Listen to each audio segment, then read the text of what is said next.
Ito yung student leader Summers Camp ay sinagawa ng PNP Pangasinan at Urdaneta City University.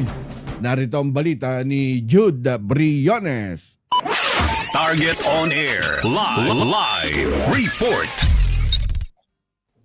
Carex, matagumpay na naisagawa ang 3 araw na Student Leader Summer Camp Training 2025 sa Urdaneta City University na kung saan ay nilahukan ng 97 na mga piling mga leader mula sa iba't ibang kolehiyo at organisasyon ng naturang universidad.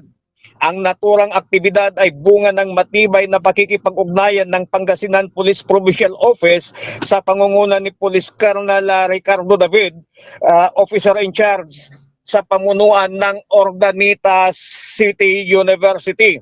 Batay ito sa nilagdaang kasunduan noong Mayo 2025 na nakaangkla sa direktiba ng Commission on Higher Education para sa pagtatatag ng mga Student Crime Prevention Council sa mga institusyong pang-edukasyon.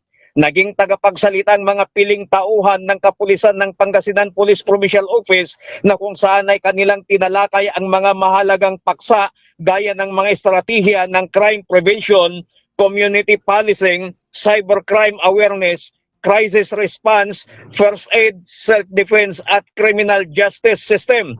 Buong-buo ang ipinakitang suporta ng Pangasinan Police Provincial Office sa mga student leaders sa pagbibigay ng suporta sa psychosocial at moral formation ng kabataan sa pamamagitan ng mga talakayan ukol sa emotional intelligence, mental health, gender laws, self-awareness, leadership values at spiritual development.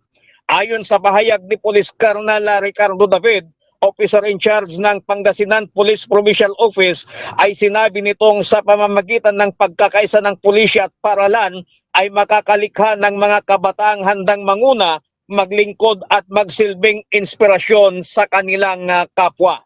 Mula dito sa Urdaneta City, Pangasinan, Jude Briones nagulat para sa Target on Air sa DZME 1530 ang Radyo TV. Target on air. Live report.